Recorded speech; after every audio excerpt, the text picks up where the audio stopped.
একজন মানুষ জন্মগতভাবে হেরে যাওয়ায় আজ আমি যা, তার পেছনে অনেক চিন্তা ভাবনা থাকে।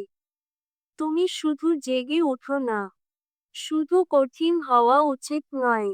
তোমাকে জেগে উঠতে হবে এবং ভাবতে হবে যে তুমি জানো ভালো হওয়ার একটা প্রক্রিয়া আছে এবং সেই প্রক্রিয়া কখনোই শেষ হয় না। অনেক সময় যদি তোমার পিঠে ব্যথা হয়, তাহলে সেটা তোমার পিঠ নাও হতে পারে, তোমার শরীরে অন্য কিছু থাকতে পারে যা তোমার পিঠে ব্যথা করছে। আমি মানুষ, আমি কেন এই বাধা অতিক্রম করতে পারছি না? যেমনটা আমি বলেছি, আমি প্রতিদিন নিজেকে পরীক্ষা করছি। কি হচ্ছে? এটা কি হচ্ছে? ভালো, শুধু একটা জিনিস আছে। তুমি এখনো পরীক্ষা করনি। এটা পশুর কাছে ফিরে যাচ্ছে, দানবের কাছে ফিরে যাচ্ছে। যতবার আমি মনে করতাম, আমি ফিরে যাচ্ছি না এবং আমি ফিরে গিয়েছিলাম। আমি ফিরে যাচ্ছি না এবং আমি ফিরে এসেছিলাম। আমি ফিরে যাচ্ছি না এবং আমি ফিরে এসেছিলাম। এটি আমাকে আরো বেশি কিছু দেখিয়েছে। মানুষ হিসেবে আমাদের কি আছে। যদি আমরা সেখানে যেতে ইচ্ছুক হই এবং আমরা সেই অতিরিক্ত পদক্ষেপটি এগিয়ে নিতে ইচ্ছুক থাকি, অনেক মানুষ, দিনের শেষে তুমি যা করো তা কিভাবে করো? আমি নিজেকে একটা প্রশ্ন জিজ্ঞাসা করেছি। আমি আরও একটি পদক্ষেপ নিই এবং সাধারণত উত্তরটি হ্যাঁ হয়। তাই যদি আপনি সেই প্রশ্নের উত্তর দিতে পারেন এবং না নেন আরেকটি পদক্ষেপ যা প্রকৃত ব্যর্থতা, যা প্রকৃত পদত্যাগ। তাই অনেক লোক আরও একটি পদক্ষেপ নিতে পারে কিন্তু তারা না করার সিদ্ধান্ত নেয়। আমি জানি না আপনি দুটি পদক্ষেপ নিতে পারেন কিনা। প্রথম পদক্ষেপ নেওয়ার পরে আপনাকে সেই প্রশ্নের উত্তর দিতে হবে কিন্তু আমি সর্বদা আরও একটি পদক্ষেপ নিতে পারি। তাই যদি আমি না করার সিদ্ধান্ত নিই তবে এটি আমার উপর নির্ভর করে এবং আমি এটির সাথে বেঁচে থাকতে পেরেছি যে আমি কেবল একটি মানসিক প্রাচীরে উঠেছিলাম যা আশ্চর্যজনক ছিল এবং আমি চাইনি যে কেউ সেই সময়ে আমার কাছ থেকে সেই ব্যথা কেড়ে নেবে কারণ আমি ছিলাম এটাই ছিল সমস্ত নিশ্চিতকরণ তাই আমার জন্য এটি ছিল নতুন স্তর যা আপনার কখনো কখনো অনেক কিছুর প্রয়োজন হয় না একমাত্র জিনিস যা আমাকে সেই এক ধাপ এগিয়ে রেখেছিল তা হলো একটি জিনিস।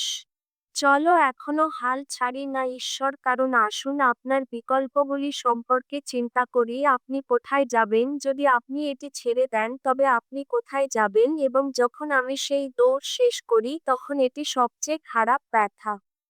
আমি সেই ৩০ মাইলের ব্যথা কাউকে বর্ণনাও করতে পারি না। কেউ না। এটা খুব কঠিন। তাই যখন এটি শেষ হয়ে গেল এবং আমি আমার জীবনের সবচেয়ে বড় যন্ত্রণায় শুয়ে আছি। আমি কাঁপছি। আমি স্তব্ধ হয়ে গেছি এবং আমি শুধু ভাবতে পারছি যে আমি আমার সাথে যা করেছি তা বিশ্বাস করতে পারছি না। আরও ৩০ মাইল এই অবস্থায় যাওয়ার কথা ভাবাও অসম্ভব।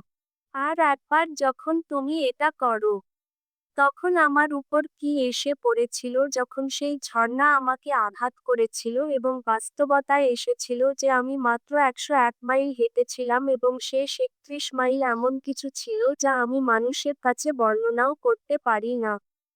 মানুষের মনের আশ্চর্যজনক বিষয় হলো, এটা তোমার নতুন আদর্শ হয়ে উঠেছে। যেমন আমি ২০০ মিটার ২৪০ মাইল দৌড়াতে পারি এবং এটা ৫০ দৌড়ানোর মতো হয়ে ওঠে। আমি কখনো ভাবিনি যে এটা সম্ভব। এই কারণেই আমি সবসময় সেই সীমা ঠেলে দিই কারণ আমি জানি যে এই সীমা ঠেলে দেওয়ার মধ্যেই সবসময় আরও কিছু থাকে। তুমি যা অর্জন করার চেষ্টা করতে এবং প্রতিবার যখন তুমি আরও ঠেলে দাও, তার সুর বা ছন্দ আমি আর কখনো অনুভব করতে চাইনি। আমি আর কখনো অনুভব করতে চাইনি। কিন্তু এটা আমাকে দেখিয়েছে যে এটা সম্ভব এবং এটাই সেট করেছে আমার জন্য নতুন পর্যায়ে তখনই যখন আমি বুঝতে পারলাম ওহ, আমি আমার পুরো জীবনটা সত্যিই কম অর্জন করছি কিন্তু এটা আমাকে শিখিয়েছে। ঠিক আছে, আমি বুঝতে পেরেছি, আমি অ্যাকশন সম্পর্কে আর অ্যাকশন মানে কম কথা বলা এবং বেশি করা। তাই আমি এখানেই ছিলাম। তোমার পুরো জিনিসটা হারাতে মাত্র 1 সেকেন্ড সময় লাগে। তাই 1 সেকেন্ডের সিদ্ধান্ত হলো তুমি এমন একটা পরিস্থিতিতে আছো যেখানে জীবনটা চুষছে। ধরো তুমি প্রচণ্ড ঠান্ডা জলে আছো এবং তোমার জীবন তোমার চোখের সামনে ভেসে উঠছে যখনই সেই ঢেউ তোমার মাথার উপর দিয়ে যায়। তোমার চিন্তার প্রক্রিয়া হলো আমাকে এই জল থেকে বেরিয়ে আসতে হবে এবং তুমি নরকে আছো এবং তুমি 130 ঘন্টার 1 ঘন্টা ঠান্ডা। আমি এতক্ষণ ঠান্ডা থাকতে পারবো না এবং তারপর এখানেই সেই 1 সেকেন্ডের সিদ্ধান্ত তোমার মনে আসে তুমি কেন সেখানে থাকতে চেয়েছিলে তার সব কারণ ভুলে গেছো। তুমি শিল্ডের কথা চিন্তা করো না। তুমি এর কোনোটার কথা চিন্তা করো না। তুমি তোমার দেশের জন্য লড়াই করার কথা চিন্তা করো না। তুমি যা করতে চাও তা হলো বাড়ি ফিরে যাও। তুমি উষ্ণতা চাও। তুমি কিছু খেতে চাইতে পারো। সবকিছু সেই 1 সেকেন্ডে স্বাচ্ছন্দ্যের জিনিস থাকে এবং এখানেই মানুষ হেরে যায়। তাই আমি সেই 1 সেকেন্ডে যা করি কারণ আমরা সবাই যখন কঠিন তখন ছেড়ে দেওয়ার কথা ভাবি কিন্তু সেই 1 সেকেন্ডে আপনাকে যা করতে হবে তা হলো ব্যথার সময় তথ্য প্রক্রিয়া করা কঠিন কারণ সেই ব্যথা দখল করে নেয় এবং আপনি যুক্তিসঙ্গতভাবে ভাবতে পারেন না আপনি লড়াই বা পালিয়ে যাওয়ার কথা ভাবছেন নিজেকে বাঁচান এটি কোনো যুক্তিসঙ্গত চিন্তা নয় এটি এমন কোনো চিন্তা নয় যা আপনাকে কঠিন সময়ের মধ্য দিয়ে নিয়ে যাবে বেশিরভাগ মানুষ সেই 1 সেকেন্ডে ব্যর্থ হয় তাই কি হয় আমি যা করি আমি যুক্তিসঙ্গতভাবে ভাবতে শুরু করি আমি আমার মস্তিষ্ককে শান্ত করি কারণ আপনার মস্তিষ্ক কেবল বেরিয়ে আসতে চায় এটি আপনার মনের নিয়ন্ত্রণ অর্জন সম্পর্কে জিনিসগুলিকে সঠিক দৃষ্টিকোণে ফিরিয়ে আনা এবং তারপর বলা আমি সত্যিই এখানে থাকতে চাই এবং আমার এই 1 সেকেন্ডের একটি অংশ থাকবে এবং আমাকে এগুলো নিয়ন্ত্রণ করতে শিখতে হবে কারণ যদি আমি এই 1 সেকেন্ডের